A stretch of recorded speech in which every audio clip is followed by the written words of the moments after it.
काका, सरांनी का बोलवलं ते तरी पाहायचं. अदिती, तुला कळतंय का त्यांची काय अवस्था आहे? जा ना, तुला दिलेलं काम कर, जा इंटरव्ह्यू घे जा.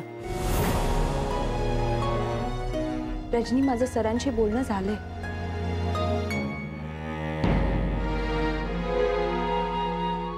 काका, अहो काळजी करण्यासारखं काहीही कारण नाहीये. नाही, खरंच काळजी करण्यासारखं काही नाहीये. तुम्ही नका करू माझी काळजी. सगळ्यांनी काम करा, खूप काम करा. आणि देव टूर्सचं नाव मार्केटमध्ये वर राहायला पाहिजे.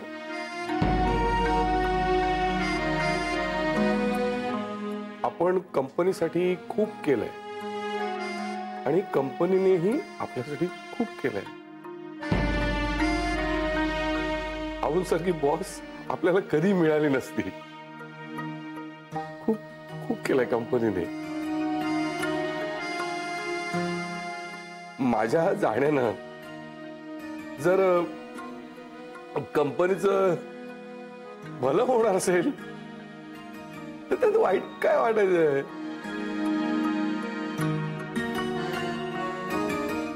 काय की सगळं एकदम अचानक झालं ना, त्याच वाईट वाटतंय.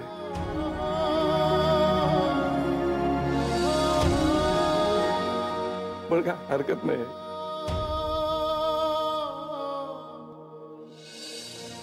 नंदिनी, आज गुढीपाडवा आहे ना, त्यामुळे सगळी नवी सुरुवात होणार आहे.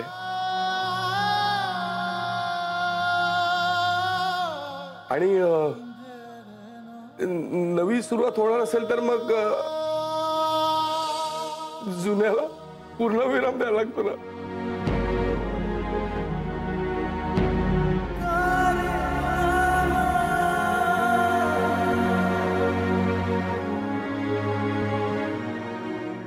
हो काका, पण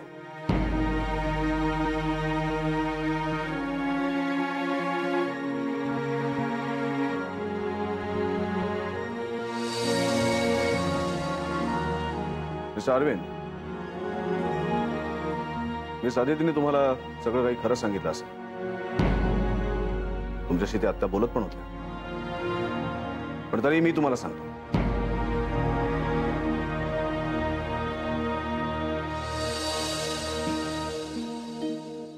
मिस्टर अरविंद, तुम्ही देव टूर्स सोडून कुठेही जाणार नाही आहात.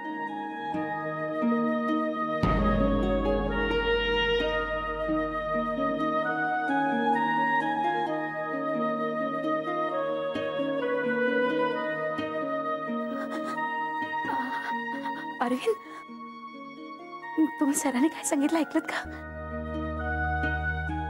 अहो, तुम्ही कंपनी सोबतच असणार आहात.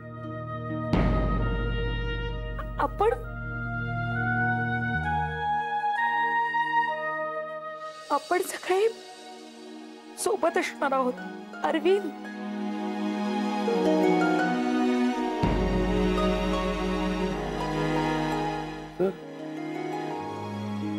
मी इथे?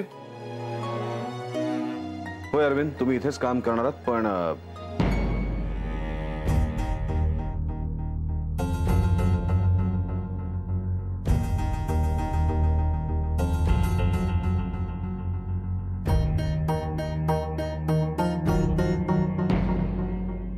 अरविंद, आता कामाचा एकूण व्याप बघता काम लवकर होणं हे खूप गरजेचं आहे. आणि त्यासाठी हा इंटरव्ह्यू आहे.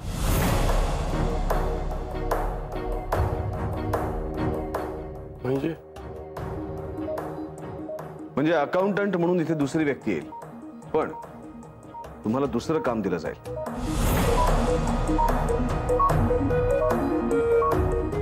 पण मला हेच काम येतं सर.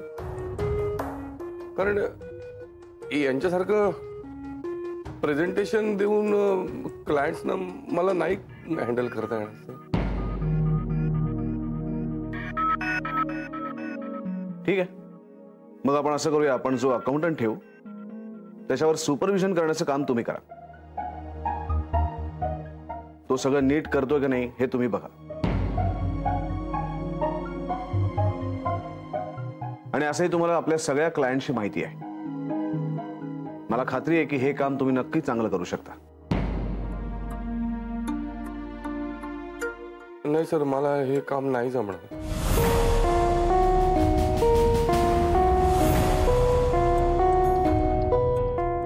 सर मला माहिती की तुम्ही हे का करताय. तुम्ही मी आहे म्हणून करताय. खरं तर सुपरवायझरच्या पोस्टची आपल्या कंपनीला काहीच गरज नाहीये, पण मी आहे म्हणून तुम्ही ही पोस्ट निर्माण करताय. माझ्यावर उपकार म्हणून करताय सर, पण खरं सांगू मला काम हवंय सर. मला खरं तुमचे उपकार नको सर.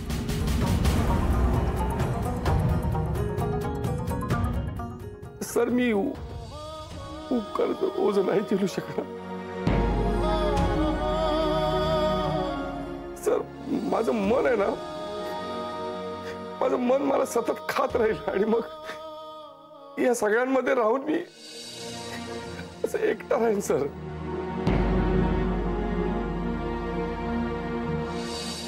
सर मला सिंपती नको आहे सर.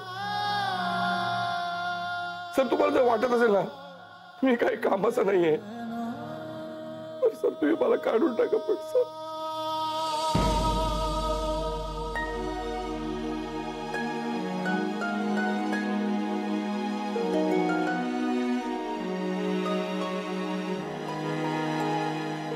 सर सर तुम्ही मला फक्त एक संधी द्या सर.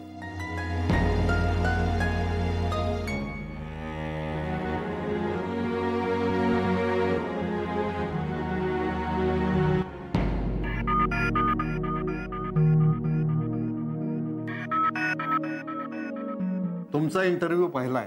ओके. रिझ्यूम आणलाय का? हो, हे घ्या. वा, छान. लग्न झालंय का? हा, काही नाही, असंच या. सर मी कम्प्युटर सारखं काम फास्ट नाही करू शकणार, पण चोख करीन. इतकी वर्ष करत आलोय. एका पैशाची कधी गडबड केली नाही, कधी चूक केली नाही. सर तुम्हाला फक्त एक संधी द्या. मी सिद्ध करतो ना सर. एक मिनिट. तुम्ही कम्प्युटरवर टॅली करता का? हो. इकडे नाही, काय चाललंय? मी करणार सर. मी करणार सर. तुम्ही इथे बसा. इथे बसा. बसा एक मिनिट बसा ना प्लीज. ही फाईल या. तुम्ही काय ते कम्प्युटर आहे ना, त्याच्यावर तुम्ही कॅल्क्युलेशन करा. मी याच्यावर कॅल्क्युलेशन करतो. हा सुरू कर.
झालं सर. 1,57,511. 511.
त्याला काय अर्थच नाही. अविनाश, काय अविनाश काय, तू पाहिलंस ना.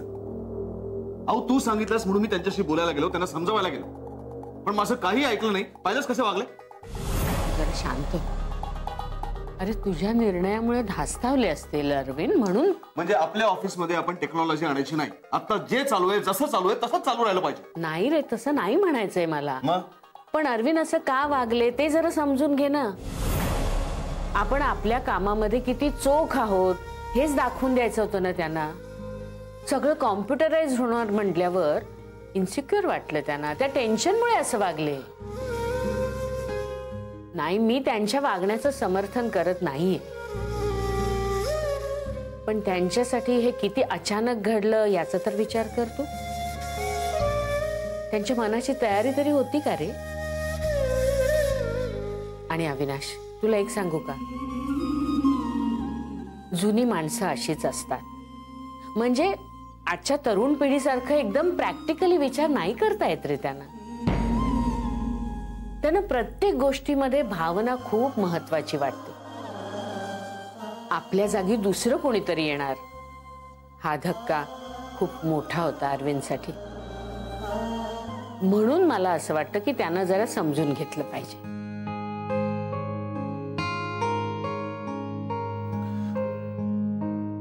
म्हणजे नेमकं काय करायचं एक सांग मला. इतक्या तातडीने इंटरव्ह्यू घेऊन लगेच नवीन स्टाफ घेण्याची खरंच काही गरज आहे का. नाही, इंटरव्ह्यू घे ना तू, इंटरव्ह्यू जरूर घे, पण एक 10-15 दिवसांनी घेतलेस तर. म्हणजे काय होईल की अरविंदला सावरायला थोडा वेळ मिळेल, आपल्याला त्याला समजवायला थोडा वेळ मिळेल.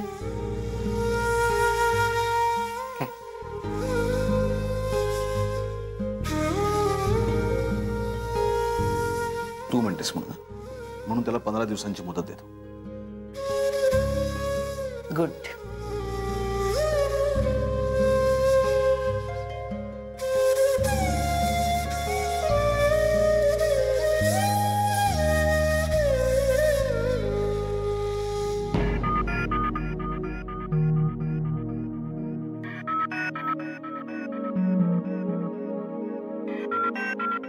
सर या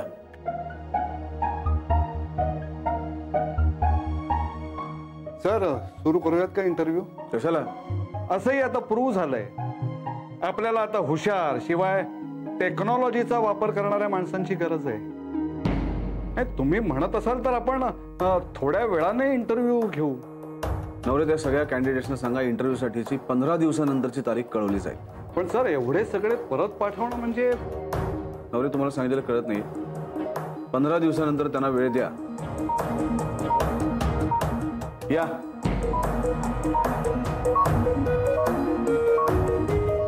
miss Aditi, this is what I hate. Emotional drama. या इमोशन्समुळे कंपनीचं नुकसान होतं हे कळत नाहीये का. आणि काय कसे वागले एकदम. त्या कॅन्डिडेटला जबरदस्तीने बसवलं खुर्चीवरती, त्याला टॅली करायला लावलं. कशासाठी. मी काय स्पर्धा घेणार होतो त्या दोघांमध्ये. मला ना आता कसं समजवायचं हेच कळत नाही असं झालंय. मी माझी बाजू त्यांना समजावून सांगत होतो, पण त्यांना ते समजतच नव्हतं. समजून घ्यायची तयारीच नाही, फक्त इमोशन्स इमोशन्स. कशासाठी ही सगळी माणसं एवढी हळवी होतात मला कळतच नाही काय. आता बघितलं ना, 15 दिवसानंतर इंटरव्ह्यू म्हणजे 15 दिवसानंतर एखादा माणूस सिलेक्ट होणार, मग तो कामाला सुरुवात करणार. आणि तोपर्यंत मी काय करायचं. कदमानी दिलेल्या फाईल्स घेऊन मी फिरत बसायचं का डेटा एंट्रीला माणूस ठेवू. म्हणजे 15 दिवस कंपनीचं नुकसान, पण हे कळतच नाही. सर, मला पटतंय तुमचं म्हणणं. कंपनीचं नुकसान होणं योग्य नाही. मी काय म्हणतो, आजच इंटरव्ह्यू घेतला तर. नवरे, तुम्हाला एकदा सांगितलेलं कळत नाही. 15 दिवसानंतरची तारीख सांगा. Yes sir.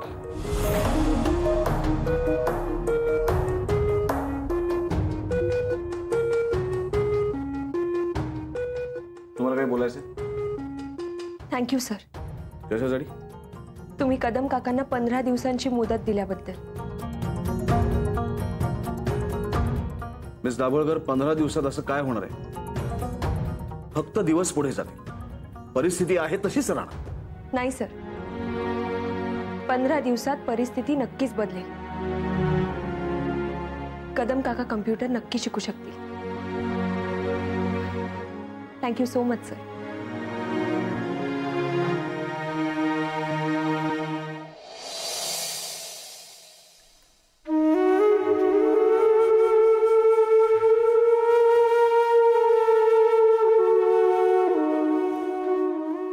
अण्णा, सूप घ्या.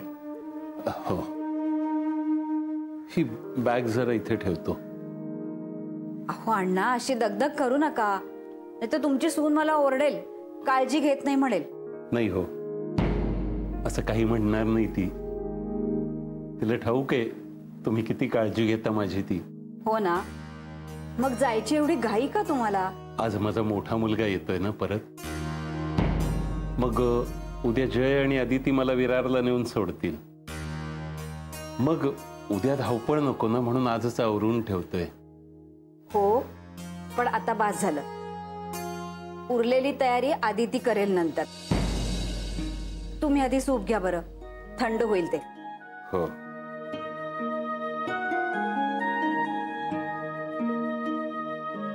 बहिणी, खरं सांगू, आपली माणसं म्हणून आयुष्यभर आपण जी माणसं शोधत असतो ना, तशी नकळत आयुष्यात येतात. शोधायची नजर हवी.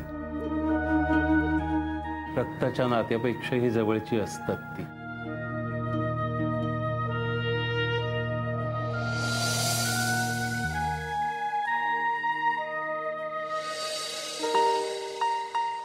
काय दिवस होता आजचा.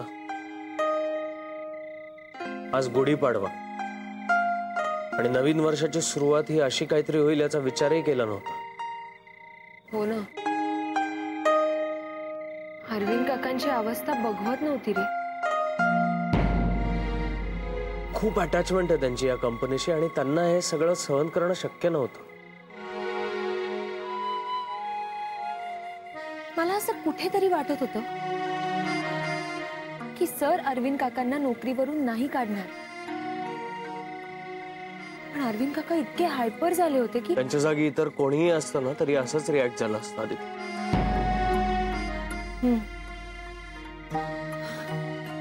चला, पण निदान काकांची बाजू सरांनी समजून तर घेतली. आऊंमुळे का होईना इंटरव्ह्यूज 15 दिवस पुढे ढकलले गेले. पण म्हणून प्रॉब्लेम सुटत नाही. आदिती, आता इंटरव्ह्यू फक्त पोस्टपोन झालाय, तो 15 दिवसांनी, आणि तेही आऊंच्या सांगण्यावर. पण या 15 दिवसात जर काकांना कम्प्युटर फ्रेंडली नाही होता आलं, त्यांना अकाउंटचे सगळे रिपोर्ट ऑनलाईन नाही सबमिट करता आले, तर 16वा दिवस परत असाच असू शकतो. आणि जर 15 दिवसात काका शिकले तर? तुला पॉसिबल वाटतंय? निदान बेसिक नॉलेज तरी. आणि हळूहळू काका इम्प्रूव्ह होतीलच ना. आणि आपण आऊंशी आणि सरांशी याबाबतीत बोलूच शकतो. आपण? तू? मीच का? कारण मिस आदिती दाभोळकर, अख्ख्या ऑफिसमध्ये जर सर कोणाचं ऐकत असतील तर ती आहेस तू. जय प्लीज, असं काही नाहीये. उगाच आपलं तू. नाही, मी थट्टा जरी करत असलो तरी ही गोष्ट खरी आहे. आणि तू सरांनी दिलेल्या सगळ्या जबाबदाऱ्या पूर्ण करून त्यांचा विश्वास जिंकलायस. पण जे खरं सांगू, सर थोडेफार बदलले. कदाचित आऊ आता रोज ऑफिसला येतात त्यामुळेही असेल, पण आधीपेक्षा ते थोडेसे सॉफ्ट वागतात सगळ्यांशी, असं नाही वाटत तुला? सर पूर्ण बदलू शकतात. हा, पण त्यासाठी नंदिनी मॅडमची इच्छा पूर्ण झाली पाहिजे. म्हणजे? कॅफे मूनलाईट प्रकरण.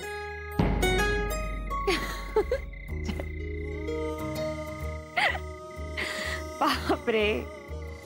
नाही, खरंच अरे ती सरांचं लग्न झालं ना की मग त्यांना लक्षात येईल.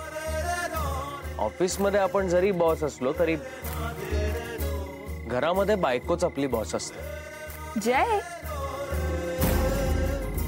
नाही, मी तुला टोमणा नाही मारत, पण माझी बॉस घरी सुद्धा तूच आहेस आणि ऑफिसमध्ये सुद्धा तूच आहेस. असा एकमेव बिचारा नवरा आहे मी. बरं मिस्टर बिचारा, बस झाला आता. हा,